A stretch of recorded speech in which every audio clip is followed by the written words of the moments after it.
Hello, my name is Ava, and today I'm here with Mary, Morgan, and Tyler. Our general podcast topic is regarding existentialism, and for this module segment, we watched a video titled Existentialism, and then we read two articles. One was from Flanagan and Caruso titled Neuroexistentialism, and another from Priest titled What is Existentialism? So for these, we evaluated all the sources, we watched the video, read both articles, discussed them in class, we took a lot of notes on them, and finished off with a quiz to see if we understood the topic. And then the video was from Crash Course. It explored other ways besides just religious ways to find meaning in the world and to see how these ways exist. It also dove deeper into exploring essentialism and its response, existentialism, and we were also taught about the Jean-Paul Sartre and his ideas about finding meaning in a meaningless world. And then in the Flanagan and Caruso article, existentialisms are defined as response to recognizable diminishments in the self-image of persons caused by social or political rearrangements or ruptures. And then lastly, the Priest article addresses fundamental questions about human existence just as a whole. So to start off our conversation today, Mary will go over the history of existentialism and some existentialist philosophers and what work they've done and some more. And then Morgan will provide a more detailed summary and expand on the neuroexistentialism reading. And then Tyler will finish off talking about his independent and outside research that he did on naturalism, along with providing some specific examples to help increase our understanding. All right, so there's the history.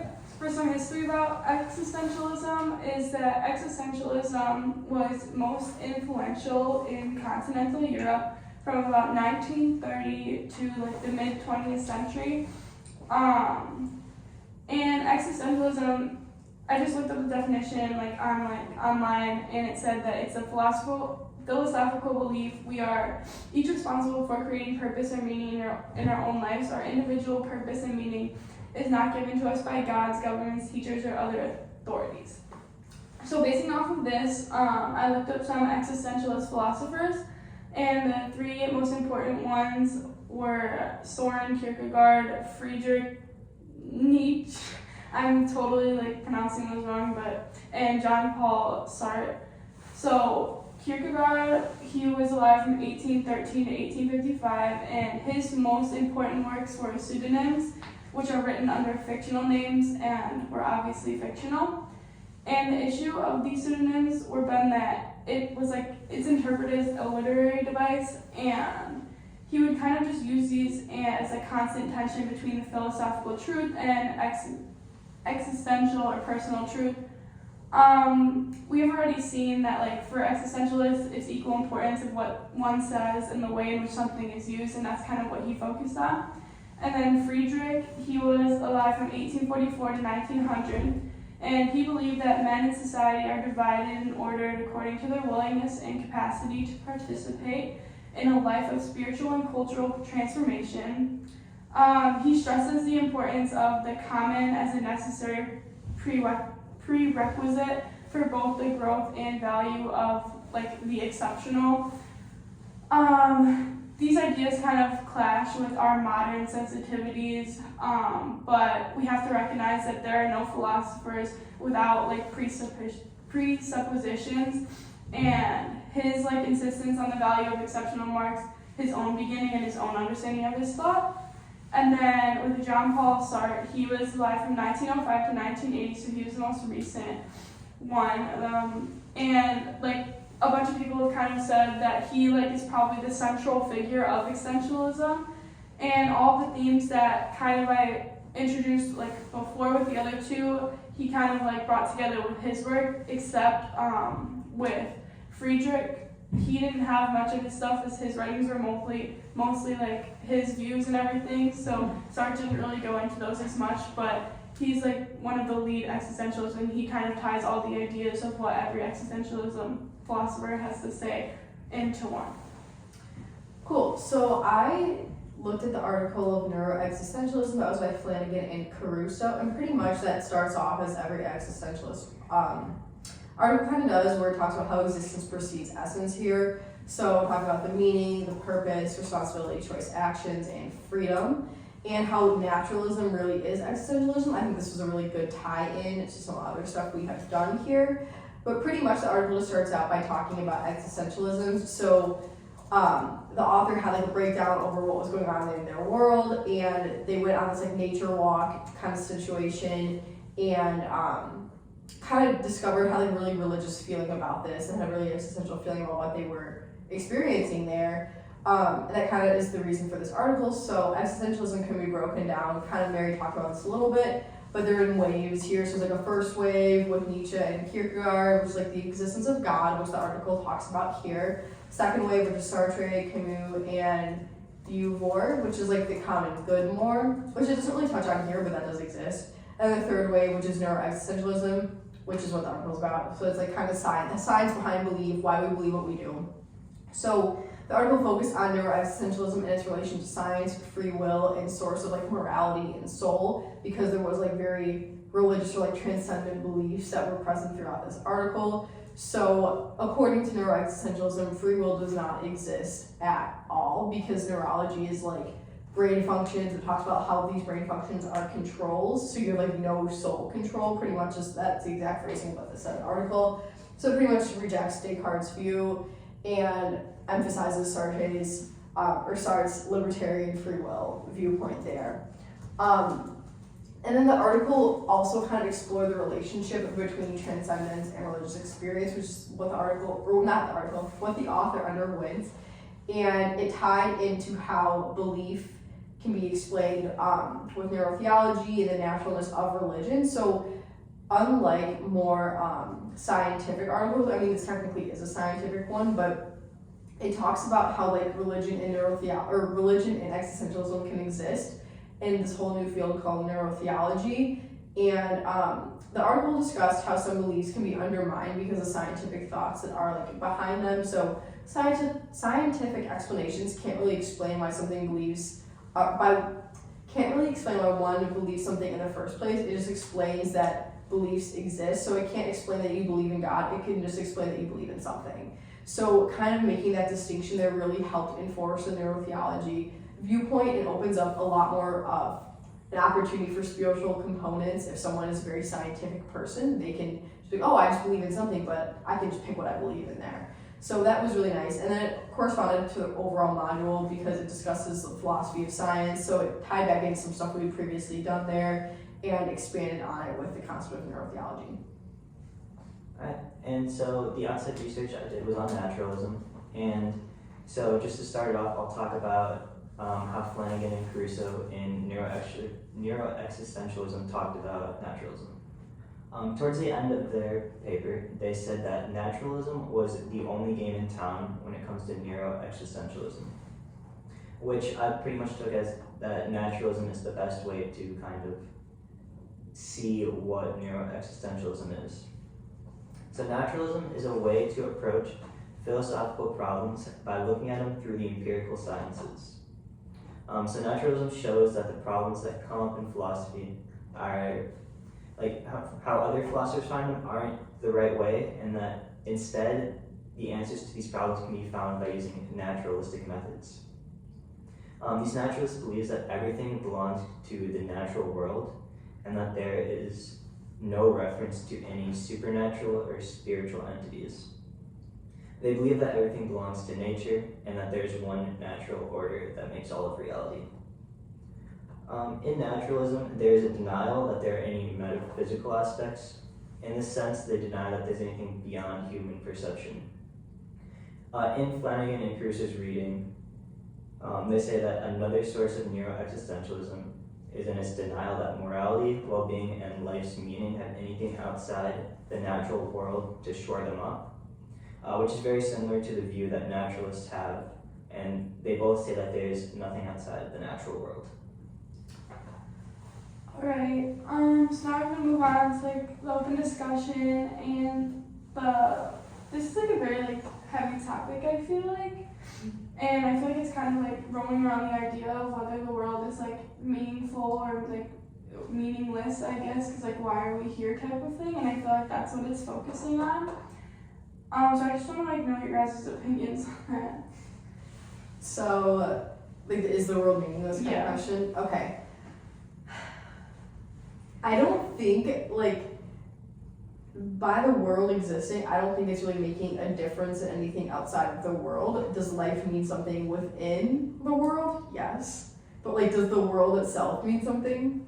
Maybe not. Because, I mean, it's not really affecting, not affecting in a way that isn't scientific. Like, it's not affecting the moon. Like, oh my god, it's making the moon feel better about itself because it just exists. You know what I mean? Like, there's no, like, real, I guess, meaning to any of the universe if you look at it that way. But I think life there is meaning to because we exist in this world. But I also think you'll drive yourself crazy if you're trying to break it down too much, and then you're just gonna freak out like one of these philosophers and be like, oh my god, my whole life is this, and then, you know, have those breakdowns kind of thing. But I think life is meaningful, but the world itself, I don't know why it would be. Right, I agree with that. When it comes to thinking about if the world is meaningful, I can't really give a good answer on that, but if you talk about life is meaningful, then I would say that it definitely is. But it really depends on how you look at it and what views you have on life and the world. But I would definitely say that there is meaning in life. Yeah, I agree. I think there is meaning. I think like part of the meaning is literally trying to find meaning as you live and like discovering what that means for yourself. But then, yeah, there's kind of like a balance. Like a lot of stuff that we think matters doesn't actually matter. And like I always see like those TikToks where like we're just on a floating rocket, like zooms out. So it's like that test you did that, and like it literally does not matter. Nobody cares. So I think there's like a balance in that where a lot of people like are on the extreme of like, yeah, everything's meaningless, and I don't agree with that, but then you can't be like, every single thing has meaning and matters, because I'm like in the middle. Yeah, I agree. I feel like this might be a stretch, I don't know much about it, but like when it comes to like mental like disorders like anxiety and stuff like that, I feel like this is like a big thing with it, because a lot of people like with life, they're like, well, what's the point of life if like you just grow up and I feel like that starts a lot of this stuff, and I feel like once you get to like that extreme, it's kind of like you can't let yourself get there type of thing, because it's hard not to if you keep thinking about it. Like these philosophers, they kept thinking about it and they had to come up with reasons to like make it make sense, and I feel like a lot of people like stress out so much about this stuff, and I feel like it's something you just shouldn't stress out about. And I definitely think like with the world thing, like yeah, like that's science, like who knows what the world is, but like definitely us living in it, like we're here for a reason, like everyone is, and I think that's a big part of it. But also you mentioned like something about religion and existentialism, and I like really liked that in this article they made it known that like religion and existentialism can be like, they both can be known, because I feel like a lot of the readings that we have done, the authors have been like, you can't do this, like especially in regards of religion, they're like, you can't believe in religion if you believe in this. So I like that this article like made it known. I don't know how you guys felt though. I actually really like that too, because it opens up more than one avenue of belief also, because it's like, okay, so if like one philosopher is like only God is the right way because this fits in line with this view here, this is just opening up the possibility that it's good to believe in something, it feels good to believe in stuff, and then you can believe in anything. The only thing we can explain is the fact that you believe in something. So it's like not undermining another religious viewpoint. It's like kind of, I don't want to say validating, but like sort of, like all different religious viewpoints, like opening up that possibility for you to like have that, I want to say peace of mind. That's the first thing that, you know, comes to mind when talking about this, right? Like that gives you that like transcendent feeling that the author experienced, or like walking in the woods, or just like a more spiritual thing, like the things you can't explain. It opens up that avenue of belief, which is important too. So I definitely, Mary, I would agree with that. I really liked that as well. Yeah, I liked it as well. I don't have too much to add other than what was already said, but I would say I liked that, like, it's very inclusive, I guess. So that no matter what you believe or what you think, it's like there's still a part that you can think in this. Like you won't be left out. Yeah, I'm on the same page as all of you guys. I liked how it was like inclusive instead of just like super opinionated. It was Mhm. kind of like not telling you what to think. It's just like here's a bunch of possibilities. There's no like whatever you think is fine. You can believe different things. But I also like agree. I really like that they included the religious aspect of it, because I think like for a lot of people or anyone that's religious, like that is like meaning in life. So I don't think you can like totally separate them. So I really like that they showed both sides of that.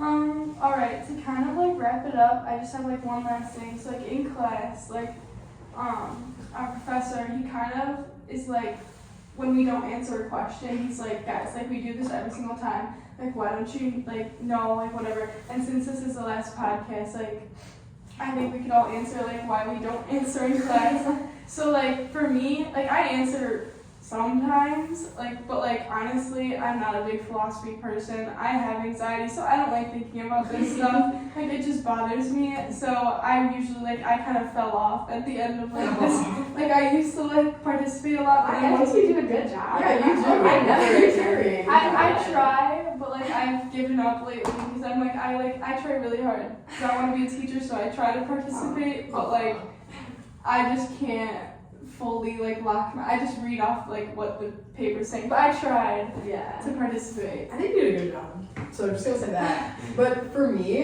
this is like more of an internal thing. If I'm not 100% sure what I'm about to say is correct, I will not raise my hand. And I just like can't do it, like no matter the class. Like if I'm like, I know for a fact this is it, sure, I'll raise my hand. But also I think a lot of it is like what you said, Mary, like the more I think about this stuff, I'm like, you know what, I'm glad class is over in 10 minutes because I'm gonna freak out. So, or I'll be thinking about it as I'm trying to fall asleep, like, okay, this is not really what I need. So it's that kind of stuff, but I think a lot of it's just, unless I'm like 100% sure I'm right, which like is not a good way to go about life, I like don't raise my hand, but. Right, I could say it's the same for me. Like, if I know the answer is right, like, I'll try and participate. But since I don't, like, so I read the article, but then, like, I always forget it the next day. And I never take my laptop out in class to look over the article. So, like, I'm never too sure if my answer is right or wrong, so I just always end up not saying anything. Yeah. Yeah, I'm like Tyler like that. Like I'll read it, So I go like once I do the notes and stuff, I'm obviously thinking about it. But when like we're being asked like, then what does he do next? I'm like, I don't remember. Like, I don't read articles in like an order. Like, No, I just same. read it and give the general idea. And I also like.